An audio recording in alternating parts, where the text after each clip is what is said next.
ഇപ്പോഴും വ്യക്തമാക്കിയിട്ടില്ല. 1.5 വർഷം. ഇനി അവർ പറയുകയാണ് ഇത്ര പണം പിരിച്ചതെന്ന് പറഞ്ഞാൽ നമ്മൾ വിശ്വസിക്കില്ല. എന്താ മാർഗം? അത്ര അല്ലായിരുന്നെങ്കിലോ? അപ്പൊ 1.5 വർഷക്കാലം ഈ പണം എന്ത്? അതാണ് ഒന്നാമത്തെ ചോദ്യം. രണ്ടാമത്തെ ഒരു ചോദ്യം കൂടിയുണ്ട്. കോൺഗ്രസ് പ്രഖ്യാപിച്ചത് 230 വീടാണ്. രാഹുൽ ഗാന്ധി 100 വീട്, കോൺഗ്രസ് 100 വീട്, യൂത്ത് കോൺഗ്രസ് 30 വീട്, 230 വീട്. ഇനി രാഹുൽ ഗാന്ധി എന്ന് പറയാൻ വിചാരിക്കാം. എന്നാലും 130 വീടുണ്ടല്ലോ. 130 വീട്, 3.4 ഏക്കർ, 3.5 എത്ര വെച്ചാൽ ആ ഏക്കർ, 3.5 ഏക്കറിൽ ഇത്ര വീട് വെക്കാൻ പറ്റുമോ? എന്തുകൊണ്ടാ ബാക്കി? ഇപ്പോഴും പണം അവരെ കയ്യിലുണ്ടല്ലോ, ഇനിയും പണം ഉണ്ടാവുമല്ലോ, എത്ര നമുക്കറിയില്ല.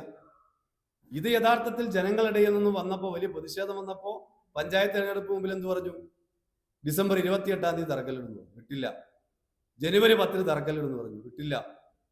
പിന്നെയും വലിയ പ്രതിഷേധമായി നിയമസഭാ തെരഞ്ഞെടുപ്പിന്റെ മുന്നിൽ അടുത്തൊരു ആളുകളെ ഈ നിലയിൽ പറഞ്ഞ് പ്രതിഷേധങ്ങളെ ഒന്ന് ഇതാക്കണമല്ലോ, അതിനുവേണ്ടി ഉള്ളൊരു സംഭവം അങ്ങനെയാണ് എന്ന് സംശയിക്കേണ്ടി വരും. കാരണം 130 പേർക്ക് 230 എന്നുള്ള വിട്ടേക്കാം, 130 കൂട്ടിയാൽ പോലും അതിനുള്ള സ്ഥലം അവിടെ ഇല്ലല്ലോ. അപ്പം ഈ കാര്യങ്ങളാണ് അവർ മറുപടി പറയുന്നത്. മറ്റത് സംബന്ധിച്ച് വസ്തുതയുടെ അടിസ്ഥാനത്തിൽ പല വാർത്തകൾ വരും, ആ വസ്തുതകളുടെ അടിസ്ഥാനത്തിൽ ജനങ്ങൾ പ്രതികരിക്കും. അതിനെ സംബന്ധിച്ച് അവർ പരിശോധിക്കട്ടെ. ഞങ്ങൾ അതിനെക്കുറിച്ചൊരു CPIM പറഞ്ഞിട്ടില്ല. ഇതിപ്പം CPIMന്റെ ഇവരുടെ ഈ പിടിപ്പുകേട്, ഇത്ര കാലം അവർ നടത്തിയ ഇത്രയും പൈസ ഉണ്ടായിട്ടും അതെല്ലാം എന്തായി എന്ന് ചോദിക്കുമ്പോൾ CPIMനെ അങ്ങ് കുറ്റപ്പെടുത്തിക്കൊണ്ട് അത് രക്ഷപ്പെടാം എന്നവർ കരുതുന്നുണ്ടെങ്കിൽ ജനങ്ങൾക്ക് ഇതിനെ സംബന്ധിച്ച് ബോധ്യം.